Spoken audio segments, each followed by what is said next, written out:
आरा encounter, surrender के बाद चली गोलियां, मंत्री विजय सिन्हा के बयान ने बढ़ाए सवाल, आखिर सच क्या है?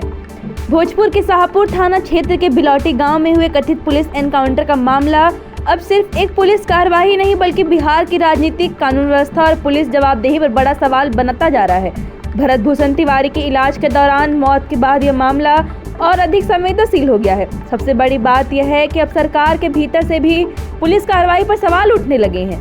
बिहार सरकार के वरिष्ठ मंत्री विजय कुमार सिन्हा ने इस घटना को दुखद और दुर्भाग्यपूर्ण बताते हुए साफ कहा कि जिस मामले का समाधान आसानी से निकाला जा सकता था, उसे जिस तरह अंजाम दिया गया वो उचित नहीं था। उन्होंने यह भी संकेत दिया कि पूरे घटनाक्रम में प्रशासनिक लापरवाही दिखाई देती है।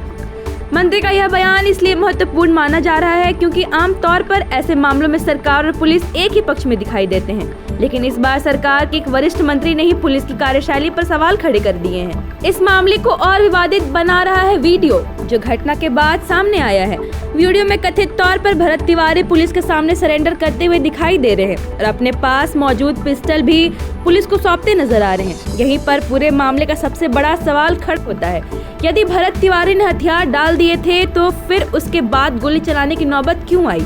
अगर वह निहत्या हो चुका था तो 4 गोलियां मारने की जरूरत क्यों पड़ी? और यदि पुलिस को अपनी सुरक्षा का खतरा था तो सरेंडर का यह दृश्य क्या कहानी बयां करता है? दूसरी ओर पुलिस का पक्ष भी चर्चा में है। पुलिस का दावा है कि भरत तिवारी मानसिक रूप से अस्वस्थ थे और उनका इलाज कोइलवर मानसिक आरोग्यशाला में चल चुका था। पुलिस ने यह भी कहा कि उन्होंने पुलिस टीम को धमकाने और बंधक बनाने जैसी हरकतें की थी। लेकिन यही एक और बड़ा सवाल पैदा होता है, यदि संबंधित व्यक्ति मानसिक रूप से बीमार था तो क्या उसे नियंत्रित करने के लिए कोई वैकल्पिक रणनीति नहीं अपनाई जा सकती थी? क्या मनोवैज्ञानिक सहायता, मेडिकल टीम या विशेष रूप से प्रशिक्षित कर्मियों की मदद लेने का प्रयास किया गया था? और यदि वो मानसिक रूप से अस्थिर था तो घातक बल का प्रयोग अंतिम विकल्प क्यों बना? यही वजह है कि अब यह मामला केवल एक एनकाउंटर की घटना नहीं रह गया। यह पुलिस की कार्य प्रणाली, मानव अधिकारों और कानून के दायरे में बल प्रयोग की सीमाओं पर गंभीर बहस का विषय बन गया है। एक तरफ पुलिस अपने दावे कर रही है, वहीं दूसरी तरफ वायरल वीडियो और ग्रामीणों के आरोप पुलिस के आधिकारिक संस्करण पर सवाल खड़े कर रहे हैं। अब जनता कई सवालों के जवाब चाहती है। सरेंडर के बाद फायरिंग का आदेश किसने दिया? गोली कितनी दूर से चलाई गई? क्या पूरे घटनाक्रम की मजिस्ट्रियल न्यायिक जांच होगी?